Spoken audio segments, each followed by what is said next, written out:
Hi friends, pebbles തുടങ്ങിയതിന് ശേഷം ഞാൻ ഇന്നുവരെ നേരിട്ട് പെബിൾസിൻ്റെ ഒരു വീഡിയോയിലും ഞാൻ വന്നിട്ടില്ല. അതുകൊണ്ട് തന്നെ പെബിൾസ് തുടങ്ങിയതിന് ശേഷമുള്ള എൻ്റെ ഫസ്റ്റ് അപ്പിയറൻസ് ആണ് പെബിൾസിൽ. നമ്മൾ പറഞ്ഞ രീതി തന്നെയാണ് മാർക്കറ്റ് മൂവ് ചെയ്തത് അല്ലേ. വ്യാഴാഴ്ച രാവിലത്തെ വീഡിയോയിൽ ഞാൻ നിങ്ങളോട് പറഞ്ഞിട്ടുണ്ടായിരുന്നു, എന്താ പറയുക, ബുധനാഴ്ച closing it's A matter of concern ആണ്. നിഫ്റ്റി പുൾ ബാക്ക് പോകാനുള്ള സാധ്യത വളരെ കൂടുതലാണ്. വ്യാഴാഴ്ച പുൾ ബാക്ക് പോയിട്ട് തിരിച്ച് നിഫ്റ്റി ഒന്ന് തിരിച്ച് കയറാൻ ശ്രമിച്ചു. വെള്ളിയാഴ്ച രാവിലത്തെ വീഡിയോ അല്ലേ, ഞാൻ നിങ്ങളോട് ക്ലിയറായിട്ട് പറഞ്ഞു നിഫ്റ്റി പുൾ ബാക്ക് ചെയ്തു, പക്ഷേ തിരിച്ച് കയറിയപ്പം സ്ട്രെങ്ത്ത് കാണിച്ചില്ല എന്ന് ഞാൻ എടുത്തു നിങ്ങളോട് പറഞ്ഞിരുന്നു. അത് തന്നെയാണ് രാവിലെ മാർക്കറ്റ് സംഭവിച്ചത്. മാർക്കറ്റ് ഒന്ന് വലിച്ചു കയറ്റിയതിന് ശേഷം മാർക്കറ്റ് ഹ്യൂജ് പ്രോഫിറ്റ് ബുക്കിംഗ് പോയി. വലിച്ചു കയറ്റിയ എന്തിനാണ്? വലിയ വലിയ ആൾക്കാർക്ക് അവരുടെ സ്റ്റോക്ക് വിൽക്കാൻ നേരത്ത് ബെസ്റ്റ് പ്രൈസ് കിട്ടാൻ വേണ്ടിയാണ് വലിച്ചു കയറ്റിയത്. നാച്ചുറലി എന്താ സംഭവിക്കുന്നത്? അവർക്ക് ബെസ്റ്റ് പ്രൈസ് കിട്ടി, അവർ ഇറങ്ങിപ്പോയി. വലിയ വലിയ പ്രൈസിലുള്ള സ്റ്റോക്കുകൾ സാധാരണ ആയിട്ടുള്ള റീറ്റെയിൽസിൻ്റെ കയ്യിലാണ് കൂടുതലായിട്ട് പെട്ടുപോയത്. ഇങ്ങനത്തെ മാർക്കറ്റിലാണ് വീക്കായിട്ടുള്ള സ്റ്റോക്കിൽ എൻട്രി എടുക്കുന്ന ആൾക്കാർ പെട്ടുപോകുന്നത്. അപ്പോൾ ഈ മാർക്കറ്റിനെ കുറിച്ച് കൂടുതൽ മനസ്സിലാക്കിയാൽ മാത്രമേ ഇങ്ങനത്തെ ഫിനോമിനൽ മാർക്കറ്റിൽ കണ്ടിന്യൂസ് ആയിട്ട് നടക്കുന്നുണ്ടെന്ന് നമുക്ക് മനസ്സിലാക്കാൻ സാധിക്കത്തുള്ളൂ. പറഞ്ഞ എക്സാക്റ്റ് അതേ വേയിലാണ് നിഫ്റ്റി, എന്താ പറയുക, നിഫ്റ്റി വലിയൊരു പ്രോഫിറ്റ് ബുക്കിംഗ് പോയിട്ട് നമ്മൾ ഓൾറെഡി പ്രിഡിക്റ്റഡ് ആണ്. എനിക്ക് എൻ്റെ സ്റ്റുഡൻസിന് മാത്രമായിട്ട് പ്രൈവറ്റ് ഗ്രൂപ്പുണ്ട്, അതിൻ്റെ പേര് സിയന്ന എന്നാണ് ശരിക്കും. സിയന്ന എന്ന് പ്രൈവറ്റ് ഗ്രൂപ്പ് കേൾക്കുമ്പോൾ നിങ്ങൾ ഒരിക്കലും വിചാരിക്കില്ല അതൊരു റെക്കമെൻഡേഷൻ ഗ്രൂപ്പാണെന്ന്. ഞാൻ സെബി അപ്രൂവ്ഡ് റിസർച്ച് അനലിസ്റ്റാണ്. എനിക്ക് ആർക്ക് വേണം എപ്പോഴാണ് റെക്കമെൻഡേഷൻ കൊടുക്കാൻ സാധിക്കും. പക്ഷേ സിയന്ന എന്ന് പറയുന്ന ഗ്രൂപ്പ് സ്റ്റുഡൻസിൻ്റെ ഗ്രൂപ്പ് ആയതുകൊണ്ട് തന്നെ I never given any sort of recommendation so far. ഇന്നും ഒരു റെക്കമെൻഡേഷൻ കൊടുത്തിട്ടില്ല. അതൊക്കെ മേലെയാണ് ഞാൻ ഗ്രൂപ്പിനെ പൊസിഷൻ ചെയ്തിരിക്കുന്നത്. ബെസ്റ്റ് സപ്പോർട്ട് സിസ്റ്റം എന്നുള്ള കൺസെപ്റ്റിൽ, ഇന്ത്യയിൽ തന്നെ ടോപ്പ് സപ്പോർട്ട് സിസ്റ്റം എന്നുള്ള കൺസെപ്റ്റിലാണ് ഞാൻ ആ ഗ്രൂപ്പിനെ പൊസിഷൻ ചെയ്യാൻ ഇന്ന് വരെ ശ്രമിച്ചിട്ടുള്ളത്. ഞാൻ so far I become successful അതിൻ്റെ അകത്ത്. ഈ സിയന്നയിൽ ഞാൻ 2 ദിവസം മുമ്പേ പറഞ്ഞിട്ടുണ്ടായിരുന്നു, നിങ്ങളുടെ പൊസിഷൻ സ്ലിം ചെയ്യണം, കാര്യം മാർക്കറ്റ് താഴെപ്പുള്ള സാധ്യത വളരെ കൂടുതലാണ്. അതുപോലെ തന്നെ ഫെബ്രുവരി മാസം 28-ാം തീയതി രാവിലെ 10:22 സിയന്നയിൽ ഞാൻ പറഞ്ഞിട്ടുണ്ടായിരുന്നു, ഞാൻ സ്മോൾ ക്യാപ്പിൽ എൻ്റെ പൊസിഷൻ എക്സിറ്റ് ചെയ്യാൻ പോകുന്ന കാര്യം എന്താണെന്ന് വെച്ചാൽ സ്മോൾ ക്യാപ്പ് എപ്പോൾ വേണേൽ വീഴാം. 10:22 മെസ്സേജ് കൊടുത്തിട്ട് ഞാൻ സ്മോൾ ക്യാപ്പിൽ നിന്ന് എക്സിറ്റ് ആയതിനു ശേഷം വിത്തിൻ ജസ്റ്റ് 10 മിനിറ്റ്സ് അന്ന് മുതൽ 2 ആഴ്ച സ്മോൾ ക്യാപ്പ് 1650 പോയിൻ്റ് കറക്റ്റ് ചെയ്തത്. അപ്പോൾ എങ്ങനെ നമുക്കിത് കാണാൻ സാധിക്കുന്നു, മുൻകൂട്ടി കാണാൻ സാധിക്കുന്നു വെച്ചാൽ അതിൻ്റെതായിട്ടുള്ള മാർഗ്ഗങ്ങളുണ്ട്. തീർച്ചയായും ആ മാർഗ്ഗങ്ങൾ നിങ്ങൾ മനസ്സിലാക്കുക, നിങ്ങൾ പഠിക്കുക. പഠനത്തിന് എന്താ പറയണ്ടേ, ഒരു ഷോർട്ട് കട്ടില്ല. പഠിക്കേണ്ട സാധനം പഠിച്ചേ മതിയാകും. എൻ്റെ 28 ദിവസത്തെ മെൻറ്റർഷിപ്പ് ക്ലാസ് സ്റ്റാർട്ട് ചെയ്യുവാണ് അടുത്ത ആഴ്ച. താല്പര്യമുള്ളവർക്ക് തീർച്ചയായും ജോയിൻ ചെയ്യാം. വളരെ ഡിഫറെൻ്റ് ആയിട്ടുള്ള സബ്ജക്റ്റാണ്, ഡിഫറെൻ്റ് ആയിട്ടുള്ള ട്രീറ്റ്മെൻറ്റിലാണ് നമ്മൾ പഠിപ്പിക്കുന്നത്. ആ ഒരു വഴി കൂടി, ആ ലെവലിൽ കൂടി തീർച്ചയായും താങ്കൾക്ക് പോകാൻ താല്പര്യമുണ്ടെങ്കിൽ prosip23@gmail.com മെയിൽ ചെയ്താൽ ഞാൻ എൻ്റെ ഡീറ്റെയിൽ അയച്ചു തരുന്നതായിരിക്കും. അതുപോലെ തന്നെ സിയന്ന എന്ന് പറയുന്ന സ്റ്റുഡൻസിന് മാത്രമുള്ള പ്രൈവറ്റ് ഗ്രൂപ്പ് നിങ്ങൾക്ക് 2 ദിവസം എക്സ്പ്ലോർ ചെയ്യാൻ താല്പര്യമുള്ളത്, ജസ്റ്റ് 2 ഡേയ്സ് എക്സ്പ്ലോർ ചെയ്യാൻ താല്പര്യമുണ്ടെങ്കിൽ miti.abraham sack ഞാൻ മെയിൽ ഐ ഡി താഴെ കൊടുത്തിട്ടുണ്ട്. മിട്ടിക്ക് നിങ്ങൾ മെയിൽ അയച്ചാൽ മിട്ടി നിങ്ങൾക്ക് 2 ദിവസങ്ങളിൽ എൻട്രി ചെയ്യാൻ നിങ്ങൾക്ക് അറേഞ്ച് ചെയ്ത് തരും. മെയിൽ അയക്കുന്നൊരു ശ്രദ്ധിക്കേണ്ട കാര്യം, നിങ്ങളുടെ ടെലഗ്രാം വിസിബിൾ ആയിരിക്കണം. നിങ്ങളുടെ സെറ്റിങ്സ് എന്ന് പറയുന്ന സാധനം വിസിബിൾ ആയിരിക്കണം. രണ്ടാമത്തെ ടെലഗ്രാം നമ്പർ കൂടെ ഷെയർ ചെയ്താൽ നിങ്ങൾക്ക് സിയന്നയിൽ 2 ദിവസം നിങ്ങൾക്ക് എന്താണ് സിയന്ന നടക്കുന്നത്, എന്താണ് സിയന്ന എന്നുള്ള ഒരു അണ്ടർസ്റ്റാൻഡ് ഐഡിയ നിങ്ങൾക്ക് തീർച്ചയായും കിട്ടും. നമുക്ക് നമ്മുടെ വീഡിയോയിലേക്ക് കിടക്കാം. ഹായ് ഫ്രണ്ട്സ്, ഇന്നലത്തെ നിഫ്റ്റിയുടെ ചാർട്ടാണ് നമ്മുടെ മുമ്പിലുള്ളത്.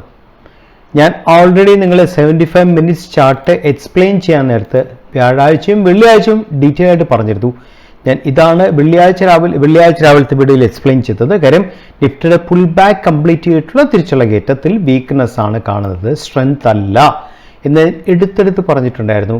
എന്നിട്ട് വെള്ളിയാഴ്ച രാവിലെ എന്താ സംഭവിച്ചത്? മോർണിംഗ് ഓപ്പൺ ചെയ്തത് ശരിക്ക് ഓപ്പൺ ചെയ്ത് മാർക്കറ്റിനെ വലിച്ചു കയറ്റിയിട്ട് ഈ ഒരു ബ്രേക്ക്ഔട്ട് സോണിൽ ഫെയിലുവറായിട്ട് തിരിച്ച് താഴെ വന്ന് സ്ട്രോങ് ക്യാൻഡിൽസ് നിഫ്റ്റി താഴെ പോയി. 75 മിനിറ്റ്സ് ക്യാൻഡിലാണ്. നമുക്ക് ഡേ ടൈം ഫ്രെയിം നോക്കാം. ഈ ഒരു സോണും ഈ സോണും ഇന്ന് ഞാൻ നിങ്ങളെ കാണിക്കാൻ വേണ്ടി വെള്ളിയാഴ്ചത്തെ വീഡിയോ വരച്ചിട്ട സോണാണ്, അല്ല പുതുതായിട്ട് വരച്ച സോണേ അല്ല. നമ്മൾ ഡെയിലി ടൈം ഫ്രെയിം നിങ്ങൾ എടുത്ത് നോക്കിയാൽ എന്താ സംഭവിച്ച നിഫ്റ്റി ഒരു സ്ട്രോങ് പക്ക ബെയറിഷ് എൻഗൾഫിംഗ് ക്യാൻഡിലാണ്. വോളിയം ഉണ്ടോ എന്നറിയില്ല. Beautiful volume. അതിൻ്റെ അർത്ഥം എന്താ? മാസീവ് സെല്ലിംഗ് ആണ് നടന്നത്. മാസീവ് പ്രോഫിറ്റ് ബുക്കിംഗ് നടന്നിട്ട് എന്താ സംഭവിച്ചേ? ഒരു ഫിബോനിച്ചി ലെവലിലാണ് തിരിച്ച് കയറിയത്. നോക്കൂ, ഫിബ് ലെവൽ നമുക്കൊന്ന് വർക്കൗട്ട് ചെയ്യാം. ഇതാണ് ഫിബ് ലെവല്. നോക്കൂ, കറക്റ്റ് ഫിബ് 0.382 നിന്നാണ് നിഫ്റ്റി കയറുന്നത്. 0.32 മാത്രമല്ല, അവിടെ മൂവിങ് ആവറേജ് 21ൻ്റെ കൂടെ ചേർന്നുള്ള കോൺഫ്ലുവൻസ് സോൺ, അത് പവർ സോൺ എന്ന് പറയും. പവർ സോണിൽ നിന്നാണ് നിഫ്റ്റിക്ക് ഫൈനൽ സപ്പോർട്ട് കിട്ടി കയറാൻ സാധിച്ചത്. അതാണ് നമ്മൾ വളരെ ക്ലിയറായിട്ട് പറഞ്ഞത്. ഇത് നിഫ്റ്റി ഈ ലെവലൊക്കെ നമ്മൾ നിഫ്റ്റി താഴെ വീഴുന്നതിന് മുമ്പ് അറ്റ്ലീസ്റ്റ് ഒരു 2 ദിവസം മുമ്പ് നമ്മൾ മനസ്സിലാക്കിയാൽ നമുക്ക് അതിൻ്റെ ആയിട്ടുള്ള പ്ലസ് പോയിൻറ്റ്സ് കണ്ടമാനമുണ്ട്. ഞാൻ മെയ് മാസം 1-ാം തീയതി സിയന്ന എന്ന് പറയുന്ന എൻ്റെ സ്റ്റുഡൻസിൻ്റെ ഗ്രൂപ്പിൽ ഞാൻ പോസ്റ്റ് ചെയ്തു, സ്ലിം യുവർ പൊസിഷൻസ്. ഇന്ന് എന്താ പറയണ്ടേ, ഇത് മാർക്കറ്റ് നല്ല കറക്ഷൻ സംഭവിച്ചത് 2-ാം തീയതി 3-ാം തീയതിയാണ്. സോ നമ്മൾ നേരത്തെ മനസ്സിലാക്കുക, നേരത്തെ അറിഞ്ഞാൽ അതിൻ്റെ പ്ലസ് പോയിന്റ് ധാരാളം ഉണ്ടെന്ന് എടുത്ത് പറയാനുള്ള ഒരു പോയിന്റാണ് ഞാനിവിടെ നിങ്ങളോട് പറഞ്ഞത്. നേരത്തെ അറിയാൻ സാധിക്കുമെന്ന് വെച്ചാൽ ഒരു പരിധി വരെയൊക്കെ നേരത്തെ അറിയാൻ സാധിക്കും. 70-80% നമുക്ക് നേരത്തെ അറിയാൻ സാധിക്കും. പക്ഷേ അത് എങ്ങനെയാണ് നേരത്തെ അറിയാമെന്നുള്ളത് നമ്മൾ പഠിക്കേണ്ട കാര്യമാണ്, നമ്മൾ മനസ്സിലാക്കേണ്ട കാര്യമാണ്. നമ്മൾ ശ്രദ്ധിക്കേണ്ട കാര്യം, നിഫ്റ്റി ഈ ലെവലിലെ പവർ സോണാണ്. പവർ സോണോടൊപ്പം തന്നെ നമുക്ക് വേണമെങ്കിൽ ഇവിടെ ഡബിൾ ബോട്ടം സപ്പോർട്ട് എടുത്തെന്ന് പറയാൻ സാധിക്കും. ഇനി രസം എന്താണെന്ന് വെച്ചാൽ, ഈ ലെവലെന്ന് പറയുന്നത് പ്രീവിയസ് ബ്രേക്ക്ഔട്ട് സോണാണ്. നമുക്ക് ഇത് പ്രീവിയസ് ബ്രേക്ക്ഔട്ട് സോണിൽ കയറിയതിന് ശേഷം നിഫ്റ്റി അവിടെ വന്ന് പുൾ ബാക്ക് കംപ്ലീറ്റ് ചെയ്യുന്ന നമുക്ക് എടുത്ത് പറയാൻ സാധിക്കും. ഒരു മൈനസ് പോയിന്റ് എന്താണെന്ന് വെച്ചാൽ, പുൾ ബാക്ക് ഈ ക്യാൻഡിലിൽ വോളിയം സ്ട്രോങ് ആയിരുന്നു. സാധാരണ പുൾ ബാക്ക് ക്യാൻഡിൽ വോളിയം കുറയണം, അതിന് വരെ ഇവിടെ വോളിയം കൂടുതൽ വന്നു.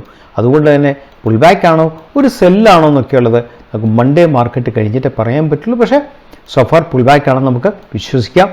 ഈ ഒരു ബ്രേക്ക്ഔട്ട് സോണിലേക്കാണ് തിരിച്ചു വന്നത്. അവിടെ നിന്നാണ് സപ്പോർട്ട് എടുത്ത് കയറി. ഈ സപ്പോർട്ട് സോൺ എന്ന് പറയുന്നത് ഫിബോനിച്ചി 0.38382ൻ്റെയും മൂവിംഗ് ആവറേജ് EMA 21 കൂടെയുള്ള ഒരു കോമ്പിനേഷൻസ് ഒരു സോണാണ്. അതിനെ പവർ സോണാണ് പറയുന്നത്. പവർ സോണിൽ നിന്നാണ് നിഫ്റ്റി തിരിച്ചു കയറിയത്. ഇനി മൺഡേ എന്ത് സംഭവിക്കാൻ പോകുന്നത് വെച്ചാൽ, മൺഡേ തിരിച്ച് നിഫ്റ്റി കയറാൻ നേരത്ത് നമുക്ക് നിഫ്റ്റിയിൽ ഫസ്റ്റ് റെസിസ്റ്റൻസ് നമ്മൾ തിരിച്ച് കയറുവാണെന്ന് സങ്കല്പിക്കുക.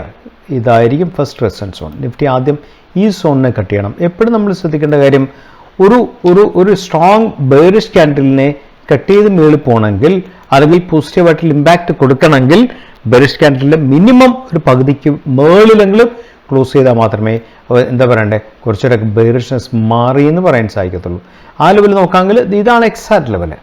സോ ഈ ലെവലിന് മേളിൽ നിഫ്റ്റി ക്ലോസ് ചെയ്യണം നമുക്ക് പ്രതീക്ഷിക്കാം. ഈ ഒരു സോണിന് മേളിൽ ക്ലോസ് ചെയ്യണം. ഈ സോൺ റെസിസ്റ്റൻസ് ആയിട്ട് വീണ്ടും ആക്ട് ചെയ്യാൻ സാധ്യതയുണ്ട്. 22,722 22622 ഉള്ള 100 പോയിന്റ് സോണാണ്. ഈ സോൺ ക്ലോസ് ചെയ്ത് സ്ട്രോങ് ക്യാൻഡിൽ വിത്ത് വോളിയം വന്നാൽ മാത്രമേ തിരിച്ച് എന്താ പറയണ്ടേ പുൾ ബാക്ക് ആയിരുന്നു ഈ ക്യാൻഡിൽ തിരിച്ച് കയറാൻ സാധ്യതയുണ്ടെന്നൊക്കെ നമുക്ക് പറയാൻ സാധിക്കത്തുള്ളൂ. അത് മൺഡേ മാർക്കറ്റാണ് തീരുമാനിക്കുന്നത്.